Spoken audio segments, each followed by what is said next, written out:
সফল মুমিনদের 4 নাম্বার গুণ হচ্ছে ওয়াল্লাযীনা হুম লিফুরুজিহিম হাফিজুন।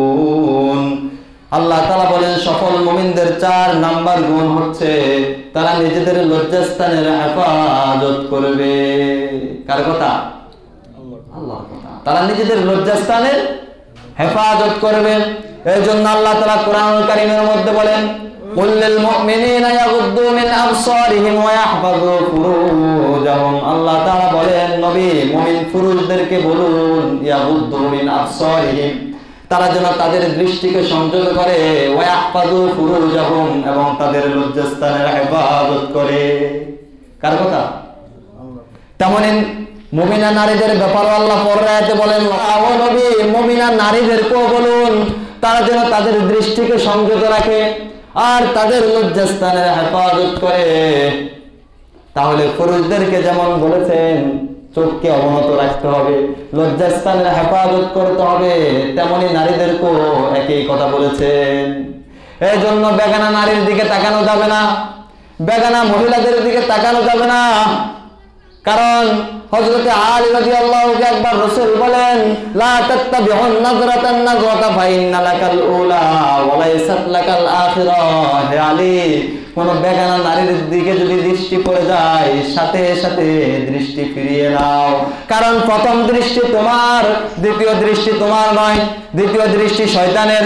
এই জন্য সাথে সাথে দৃষ্টি পড়ার সাথে সাথে দৃষ্টিকে ফিরিয়ে নিতে হবে। রাস্তা দিয়ে হেঁটে যাচ্ছেন, নিচের দিকে তাকিয়ে হেঁটে যাচ্ছেন, হঠাৎ সামনে কোনো নারী পড়ে গেছে, চোখ চলে যেতেই পারে, সাথে সাথে দৃষ্টিকে ফিরিয়ে নিতে হবে, না তাকিয়ে থাকতে হবে। সম্মানিত উপস্থিতি, এ ব্যাপারে এক সময় বলছিলাম যে একবার তাকানো জায়েজ, এরকম কথা আমরা বলি না অনেক। তাহলে একবার যেহেতু তাকাইছি তাকাইয়ে থাকি, একবারে তো তাকাইছি, একবারও তাকানো যায় না। রাসূল বলছেন দৃষ্টি পড়ে যাবে অনিচ্ছাকৃতভাবে, সাথে সাথে দৃষ্টিকে ফিরিয়ে নিতে হবে। এজন্য আল্লাহ বলেন মুমিনরা তাদের লজ্জাস্থানের হেফাজত করবে, তাদের দৃষ্টিকে তারা সংযত করবে।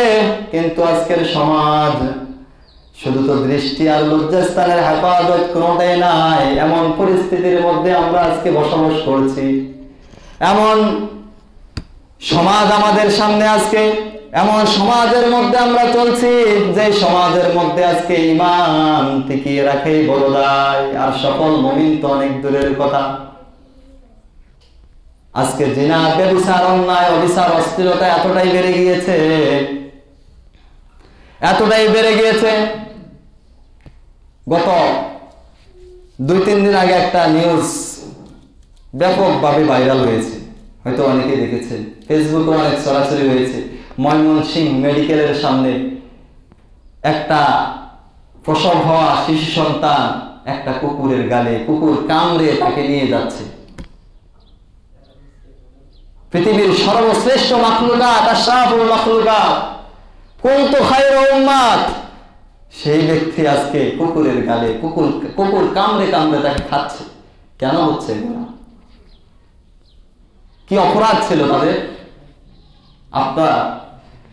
আপনার সামান্য কিছু সময়ের ভোগের বস্তু হয়েছে তারা, কিছু সময় আনন্দের জন্য জেনায় লিপ্ত হয়ে আপনার গর্ভে সন্তান এসেছে, আর আপনি সেই সম্মান বাঁচানোর জন্য সেই সন্তানটাকে ডাস্টবিনে ফেলে দিয়েছে, আর ওই সন্তানকে আজকে কুকুর কামড়ে কামড়ে খাচ্ছে। এই হচ্ছে আমাদের সমাজ। সম্মানিত প্রিয় হাজিরিন, এই জন্য রাসূল বলছেন ওয়াল্লাযীনা হুম লিফুরুজিহিম হাফিজুন, লজ্জাস্থানের হেফাজত করো, এটা আল্লাহর কথা। আর রাসূল বলেন মাইয়াদবানুলি মা বাইনা লিহইহি ওয়া মা বাইনা রিজলাইহি আদমানা লাহুল জান্নাহ।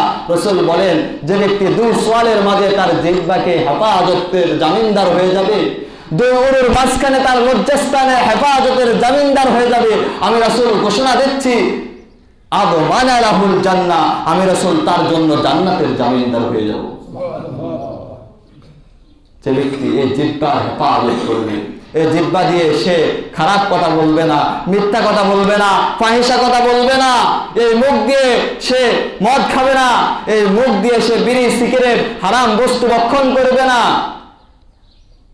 তার জিহ্বাকে যে ব্যক্তি হেফাজত করবে আর যে তার লজ্জাস্থানের হেফাজতের জামিনদার হয়ে যাবে, জিনা ব্যভিচার অন্যায় অবিচার থেকে ফিরে থাকবে, রাসূল বলেছেন আদমান আলাহুল জান্নাহ, আমি রাসূল তার জন্য জান্নাতের জামিনদার হয়ে যাব। তাহলে সফল মুমিনদের 4 নাম্বার গুণ হচ্ছে ওয়াল্লাযীনা হুম লিফুরুজিহিম হাফিজুন, তারা তাদের লজ্জাস্থানের হেফাজত